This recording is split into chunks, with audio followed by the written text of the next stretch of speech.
Hello everybody and welcome back to Cardboard Creeper Garage. In today's episode, I'm going to be tackling starter, new tranny pan gasket, and some more wiring. Because I'm limited to what I can do because at the moment, John and Scott are out in the Tucson location doing some other things. So, without further ado, let's begin. And it's showtime. Okay everybody. New mini starters installed. Now, the reason why we had to do this was not because the other one was junk, because we know it came out of a good running truck. So, the other reason why we went the mini starter is because I tried to put the factory one in here. You had to twist it, and it was hitting the K-frame just enough to not be able to get the bolts in there. So, we went with this Power Master starter, which I believe it's a Power Master 9100. It bolted right up. We had to put a 16th inch shim for flex plate clearance. But now we do know that there is a problem because we've had this on another vehicle. The starter itself works fine, but whenever it gets hot, it doesn't want to crank over, and sometimes you have to put a Ford solenoid on it. We don't know if we're going to have to do that yet, but that'll come with time. So, we'll see what happens with that part. Now, we ended last week's episode with this wiring thing. Now, all the gauge signal wires are in, the ignition hot for the distributors on. All we have left to wire is the fuel pump relay. But I do want to explain something. As you can see, there's a whole bunch of wires coming into the alternator here. This part's for the exciter and the idiot light. There's like 4 wires that come off of this. There's 2 that come in and run around this harness. Or maybe 3, I don't know. And then there's one that runs up to this junction block looking thing. Now, the whole time we were doing this, we were trying to figure out how does the truck get power. Well, I took the factory starter wire off of the 4-cylinder, and it turns out that there's a wire that runs up through this loom. It goes to our junction block because, as mentioned before, we have the battery in the bed of this truck, and then you have the cable running up here.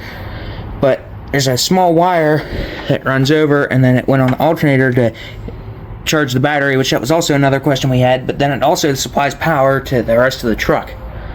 So if there's anyone questioning this, which you shouldn't, we just didn't really think about that at the time, that is how that works. Alright, now we're back down here to the Turbo 400, and I started putting fluid in this a couple days ago, and it has started to leak back here in this corner. We got a new pan gasket that's better. I'm going to put a little bit of Permatex on it to give it a nice seal. And I'm mostly going to run the reverse wires, the tranny temp gauge wire. We're going to rerun this shifter cable, and should be good. Okay, usually we use a tote for this, but all our totes are either dirty or broken. But I got a nice clean bucket to pour this fluid out in. What I did is I took out the sending unit for the autometer trans temp gauge, and to help lighten the load. It's not going to get everything out, but it'll at least help to get the majority of it out. Get back with you once this is done. Alright, pan is off, and now we can see the inside of our glorious Turbo 400. Now, back here was suspect because this is where it was leaking, and as you can see, there is a little bit of rust or something there. That could have been the problem. It could have also been this gasket. I mean, it's a nice gasket, but we usually use ones that are more solid and have metal in them. So let me get the new gasket and I'll show you the prep process. Okay, this is the gasket that we're going to be using today, and the part number for it is a Lube Locker LLT G400. Now, this is a little bit different than the 4L80 ones that we usually get that have the metal inserts and holes, and are a little thicker than this, but it still looks like a really nice gasket. On their label, they actually do have a torque pattern for you, so it should work out really well. So I'll get back to you when I'm down there and torquing bolts down. Okay, ladies and gents, the new pan has been torqued down to the transmission with its nice new gasket. Now, I did reposition this shifter cable, and one might say that this looks like an awful sharp bends for a B&M shifter cable. Now, I did test this to make sure that everything still moved just fine and everything still moved nice and free. So it's mounted down to these two pan bolts, and the cotter pin is stuck back in the shifter bracket. Sender is back in there. I'll do these wires and things tomorrow because it's getting kind of late in the evening. I am going to dump some fluid in this and check it tomorrow whenever I come back out here and make sure, it's still sealed. And then I'll get back at you later. So see you guys tomorrow. The next day. Okay, it's actually been 2 days now. And the transpan is no longer leaking. Floor is dry. So problem solved there. So next I'll work on trans temp sender wire and those two reverse wires over there. Sidebar here. The yoke was starting to flash rust, so I did take some sandpaper and took off that rust and put some grease on it to keep it from rusting, because the rust could wear away at the tail shaft seal here, and wouldn't want that to happen because then you get a leak. So that's fixed. Don't have to worry about this part because obviously it's not going to be going in there. So I don't care about that one, that piece. Okay, these two wires that we believe are for the reverse lights, which I'm pretty sure that's it, are connected somewhere right there. Put them up above the speedo cable, and the speedo cable's holding them. I did put this heat sleeve on it.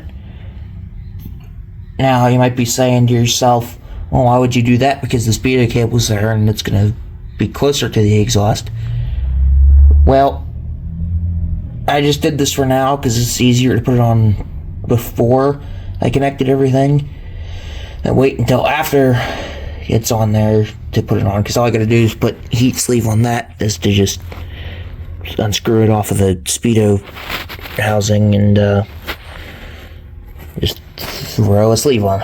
So let's go to the tranny temp wire next. Okay, so here's the game plan with this trans temp wire. It's gonna come out there and it's gonna run with the shifter cable over, and then once it gets to about where the speedo cable is, then it's going to come down. It's going to get zip tied to said speedo cable, and then going to go on the trans temp sender. And I've already gotten the wire for the gauge extended, as you can not see, right there. So let's get a loopy on it and loom it, and then I'll get back with you. Okay, like I said before, I wanted to run that down with the shifter cable, so I did.